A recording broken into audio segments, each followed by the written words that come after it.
मध्य प्रदेश के इंदौर में चांदनी अपने माता पिता के साथ रहती थी। अगले महीने चांदनी की शादी है, इसलिए उसके पिता मनोहर अपने पराठे बेचने के काम पर जी तोड़ मेहनत कर अपनी बेटी की शादी के लिए पाई पाई जोड़ रहे थे। मनोहर ने चांदनी की शादी दिल्ली के विष्णु से तय कर दी थी। देखते ही देखते शादी वाला दिन भी आ जाता है और गरीब माता पिता नम आंखों से अपनी बेटी की विदाई करते हैं। शादी कर चांदनी दिल्ली आ जाती है।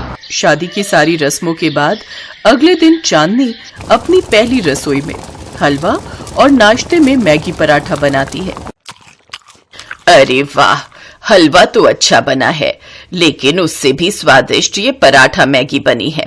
हमने आज तक आलू, मूली, मेथी और प्याज के पराठे तो खाए थे, लेकिन पहली बार हमने ये पराठे में भरी हुई मैगी खाई है। तुमने ये कहाँ से बनाना सीखा?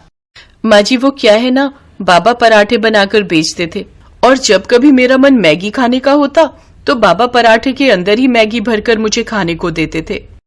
अच्छा बहू, ये ले, तेरी पहली रसोई में मेरी तरफ से ये चांदी के बिछिए। माफ करना, इसके अलावा मेरे पास और कुछ नहीं है। कोई बात नहीं माँ जी, आपने इतने प्यार से दिया है, मेरे लिए यही काफी है। इतने लाजवाब पराठे खाने के बाद तो मजा ही आ गया। अच्छा चांदनी, मैं कपड़े बदल लेता हूँ, क्या तुम तब तक मेरा ऑटो साफ कर दोगी? मुझे देर हो रही है। जी ठीक है, आप तैयार हो जाइए, मैं अभी साफ कर देती हूँ। चांदनी उसका ऑटो साफ कर देती है, फिर विष्णु के लिए टिफिन पैक करके भी ले आती है।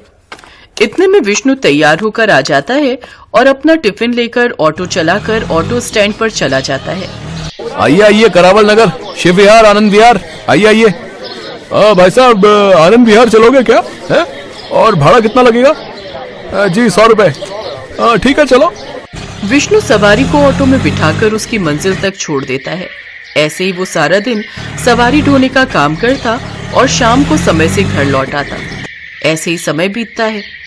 चांदनी अपने छोटे ससुराल में बहुत खुश थी, लेकिन थोड़ी बारिश हो जाने की वजह से दिल्ली की सड़कें बेहद खराब और पानी से भरी थी। एक रोज विष्णु जब उन गड्ढों से बचकर निकल रहा था, तभी उसका रिक्शा पलटकर गिर जाता है और विष्णु को चोटें आ जाती हैं। ये खबर मिलते ही दोनों सास बहू जल्दी से अस्पताल पहुंचती है। हाय हाय, ये मेरे बेटे को क्या हो गया? देखिए, हिम्मत रखिए, इन्हें थोड़ी चोटें आई हैं और एक हाथ की हड्डी टूट गई है, जिसे ठीक होने में कम से कम 5 महीने लगेंगे। फिर वो अपने आप जुड़ जाएगी। लेकिन हाँ, ध्यान रहे, ये उस हाथ से कोई भी काम ना करें। जी डॉक्टर साहब, मैं ध्यान रखूंगी। 2 दिन बाद डॉक्टर उसे अस्पताल से घर भेज देता है, लेकिन अब घर पर रहने के कारण उनकी आमदनी बंद हो जाती है, जिससे कुछ दिन तक तो बचत से घर खर्च चलना शुरू हो जाता है, लेकिन धीरे धीरे उनकी आमदनी बंद होने लगती है। अब बस भी करो माँ, जब देखो तब रोती रहती हो। अपने बच्चे को इस हालत में देख एक माँ के दिल पर क्या बीतती है, ये बात एक माँ ही जानती है। लेकिन अब तू अगले 6 महीने तक बिल्कुल काम नहीं करेगा, समझा? माँ, फिर घर का खर्च कैसे चलेगा? उसकी चिंता आप मत कीजिए।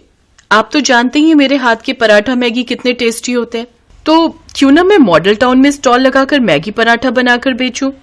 बात तो तेरी सही है बहू, वैसे भी दिल्ली वालों को तो बस खाने का शौक है, और उसमें कुछ अलग तरह का खाना मिल जाए तो सोने पर सुहागा।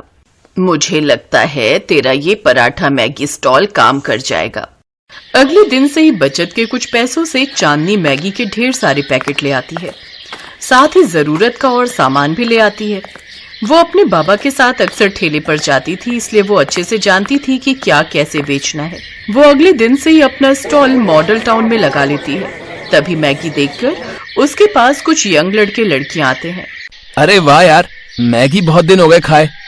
चलो फ्रेंड्स, आज साथ में मैगी पार्टी करते हैं। हाँ चलो। वो सब उससे मैगी बनाने को कहते हैं। जी माफ कीजिए, लेकिन मैं मैगी नहीं बेचती, यहाँ सिर्फ मैगी पराठा मिलता है। भला वो क्या होता है? खैर छोड़ो, भूख तो जोरों की लगी है, तुम्हारे पास जो भी है दे दो। वैसे है कितने का ये तुम्हारा पराठा मैगी? जी सिर्फ 25 रुपए का एक। ठीक है, फिर 6 लगा दीजिए। चांदनी उन सबको मैगी पराठा बनाकर खिलाती है। वो पराठे के अंदर मैगी भरती है, साथ में उसमें हरा धनिया, मिर्च, नमक भी डालती है। फिर ग्राहकों को खाने को देती है। वो सब जैसे ही उसे अपने मुंह में डालते हैं, उसका स्वाद चखकर वो खुश हो जाते हैं। वाह यार, ये तो बड़ा ही टेस्टी है। मैगी आज तक हमने मटर और वेजिटेबल्स के साथ तो बहुत खाई, लेकिन पराठे में भरकर हमने पहली बार खाई। लेकिन सचमुच क्या स्वाद है यार इसमें।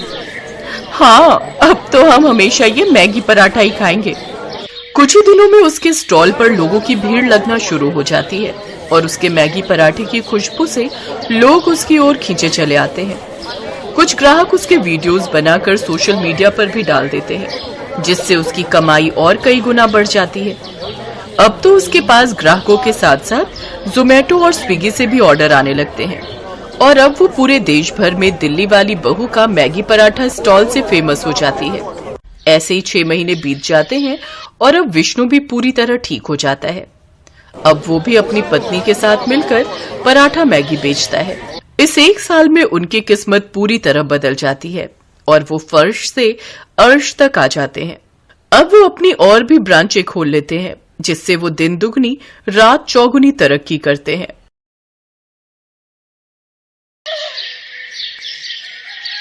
सुमन दिल्ली में रहती थी। उसके पापा चाट का ठेला लगाते थे।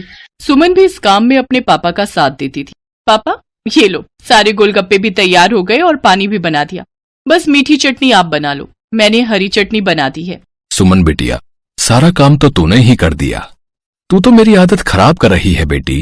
कुछ दिनों में तू ससुराल चली जाएगी तो तेरे बिना काम में बिल्कुल मन नहीं लगेगा। तेरी बहुत कमी खलेगी बिटिया। बस रो दिए। सुमन, अब तू ही अपने पापा को संभाल। थोड़ी थोड़ी देर में मन भारी कर लेते हैं। पापा, मैं आपको छोड़कर कहीं नहीं जाऊंगी। मुझे ये शादी नहीं करनी। मैं भी आपके और माँ के बिना नहीं रह पाऊंगी। पापा।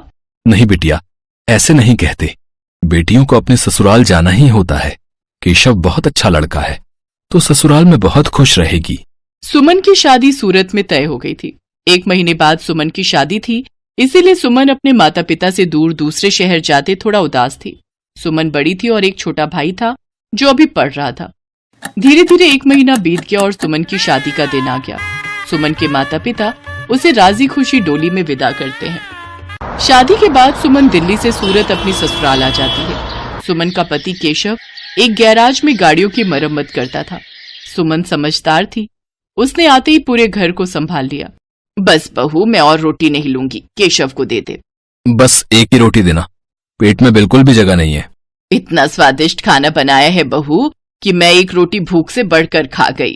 कहा माँ जी, 2 निवाले की 1 रोटी होती है मेरी छोटी छोटी। अब मैं आ गई हूँ ना, तो रोजाना आपको ऐसे ही गरम गरम मेरे हाथ का बना भोजन खाना होगा। कोई बहाना नहीं चलेगा। हमारे तो भाग्य खुल गए बहू, जो तुम हमारे घर में बहू बनकर आई। जीती रहो। सुनिए, मैंने आपका टिफिन पैक कर दिया है, ये लीजिए। बस मैं 2 मिनट में आई। अब ठीक है, मैं बाहर तब तक मोटरसाइकिल निकालता हूँ। माँ जी, और क्या क्या राशन लाना है? बस यही बहू जो लिखवाए है, बाकी तुम अपने लिए जो चाहो खरीद लेना। ठीक है, मैं थोड़ी देर में लौटती हूँ। सुमन केशव के साथ मोटरसाइकिल पर बाजार चली जाती है। सुमन, कहो तो गैराज बाद में चला जाऊंगा।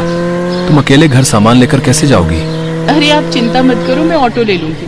केशव सुमन को बाजार में छोड़कर गैराज जाने लगता है। तभी उसकी मोटरसाइकिल के आगे कहीं से एक पत्थर आ जाता है।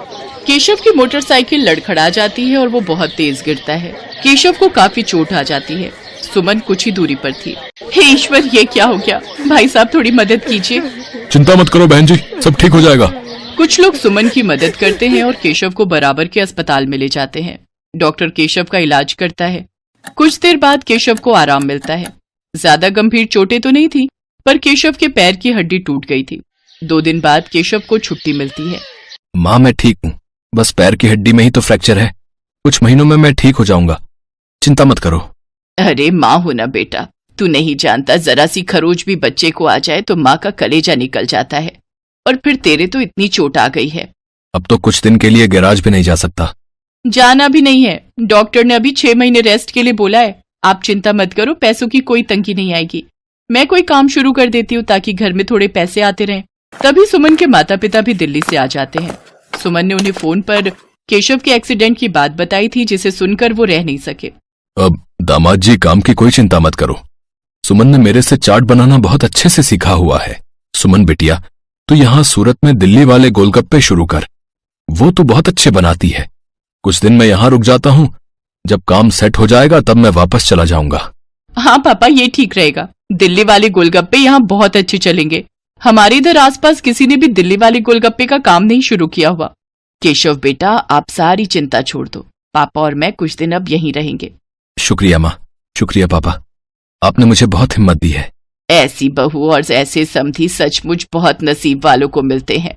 सुमन की सास की आंखों में आंसू आ जाते हैं। केशव को भी अपने सास ससुर के आने के बाद बहुत हिम्मत मिल गई थी। सुमन अपने पापा के साथ सूरत में गोलगप्पे का ठेला शुरू करती है, जिसके ऊपर लिखा था दिल्ली वाले गोलगप्पे। गोलगप्पे के दीवाने तो बहुत लोग हैं और सूरत में तो पानीपुरी के सभी दीवाने हैं। ये देखकर सुमन और उसके पापा ने गोलगप्पे का स्टॉल लगा दिया। उनके बने गोलगप्पे बहुत पसंद किए जाने लगे। सुमन बिटिया, मुझे पता है अब तुम काम अकेले संभाल लोगी। अब हमें चलना चाहिए। सूरज भी अपनी बुआ के घर बहुत दिन से रुका हुआ है। वो उन पर बोल रहा था कि हमारे बिना उदास हो रहा है। हाँ पापा, सूरज बहुत दिन अकेला रुक गया और आपको दिल्ली का भी तो काम संभालना है। वो भी बहुत दिनों से बंद पड़ा है।